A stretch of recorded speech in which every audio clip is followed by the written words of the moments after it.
ये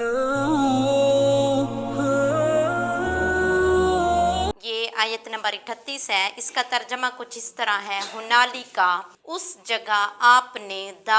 दुआ की, ज़करिया यानी ज़करिया अलैहिस्सलाम ने दुआ की इस जगह पर, रब्बाहू अपने रब से, काला कहा, रब्बी ए मेरे रब, हबली मुझे अता कर, मिल्ला दुन का अपनी तरफ से, नेक औलाद, ज़ुर्रियतन तय्यबा यानी नेक औलाद, पाकीज़ा औलाद अता कर, इन्ना का बेशक तू है, समीउ सुनने वाला, अद्वाई यानी तू दुआओं को सुनने वाला है। ये दुआ की थी हज़रत ज़करिया अलैहिस्सलाम ने कि ए मेरे रब मुझे अपनी तरफ से पाकीज़ा औलाद अता फरमा। इसमें यह है कि हज़रत ज़करिया अलैहिस्सलाम के औलाद की दुआ करने का सबब क्या बात बनी थी। इसमें इमाम अबू जाफ़िर मोहम्मद बिन जरैर तिबरी सनद के साथ रवायत करते हैं, सदी बयान करते हैं, जब हज़रत ज़करिया ने हज़रत मरियम का हाल देखा, जो कल हम रवायत पढ़ चुके हैं कि उनके पास गर्मियों में सर्दियों के फल और सर्दियों में गर्मियों के फल आते हैं, तो उनका जहन इस तरफ मुतवज्जा हुआ, मेरा रब जो बेमौसम फल देने पर कादिर है, तो वो ज़रूर इस बात पर भी कादिर है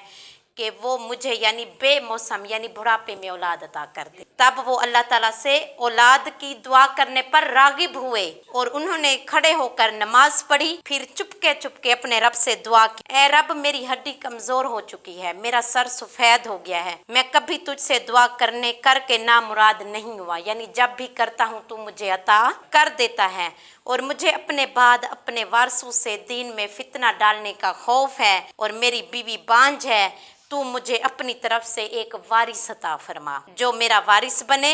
और आले याकूब का वारिस बने, और ए मेरे रब उसको अपना पसंदीदा भी बनाना। तो ये यानी एक सबब है कि उनके जहन में औलाद की ख्वाहिश किस तरह पैदा हुई। जब उन्होंने अल्लाह की कुदरत देखी तो उन्हें यकीन आ गया कि जो रब इतना कादिर है वो इस उम्र में मुझे औलाद भी अता कर सकता है। तो बेशक अल्लाह हर चीज़ पर कादिर है। तो इसमें बाज़ उलमा इसमें ये नुक्ता चीनी करते हैं कि हज़रत ज़करिया ने मरियम के पास जाकर दुआ कराई थी कि